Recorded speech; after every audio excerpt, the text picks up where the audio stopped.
Assalamualaikum warahmatullahi wabarakatuh. Perkenalkan, nama saya Ayuni Sincita dari kelas 1C Teknologi Radiologi Pencitraan Program Sarjana Terapan dengan NIM P1374330222074. Pada kesempatan kali ini, saya akan menjelaskan apa sih itu akhlak dan bagaimana cara mengimplementasikannya dalam kehidupan sehari-hari. Nah, akhlak secara bahasa diartikan dengan budi pekerti, perangai, tingkah laku atau tabiat tata krama, sopan santun, adab, serta tindakan.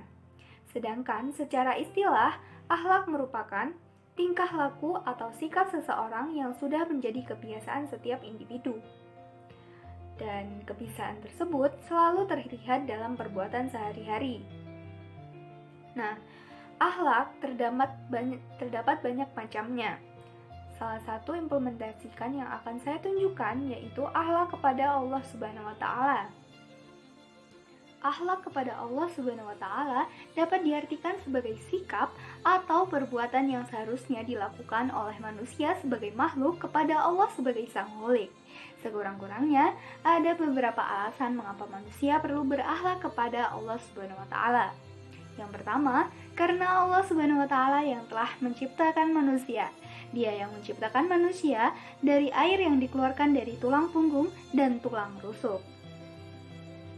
Hal ini sebagaimana difirmankan oleh Allah Subhanahu wa taala dalam surat At-Tariq ayat 5-7. Maka dari itu, kita sebagai umat Islam harus tunduk dan patuh atas segala perintah dan larangannya, karena Allah yang telah menciptakan kita.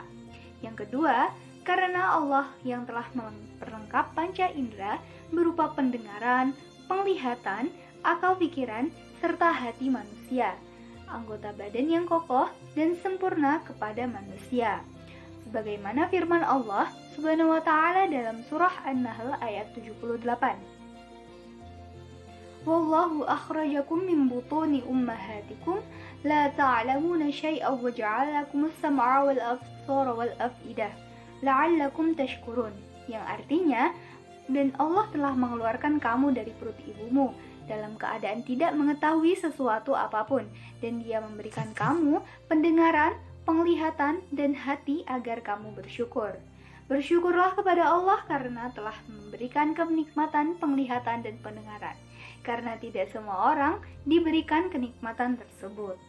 Dari uraian tadi, kita memang benar perlu untuk berakhlak kepada Allah Subhanahu wa taala, karena beberapa alasan tadi adalah tolak ukur yang tepat dan terdapat perintah Allah di dalamnya, bahwa kita sebagai seorang muslim memang diharuskan untuk berakhlak kepada Sang Pencipta. Berikut adalah bentuk-bentuk akhlak terhadap Allah Subhanahu wa taala. Di antaranya, menaati segala perintahnya dan beribadah kepada Allah Subhanahu wa taala. Hal pertama yang harus dilakukan oleh seorang muslim dalam beretika kepada Allah Subhanahu wa taala adalah dengan menaati segala perintah-perintahnya yang telah memberikan segala-galanya pada hambanya, serta melaksanakan perintah Allah untuk menyembahnya sesuai dengan perintahnya. Seorang muslim beribadah membuktikan ketundukan terhadap perintah Allah Subhanahu wa taala. Yang kedua, berzikir kepada Allah.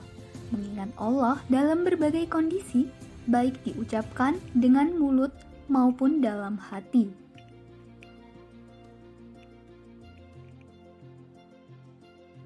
Yang ketiga adalah berdoa kepada Allah, memohon apa saja kepada Allah Subhanahu wa taala.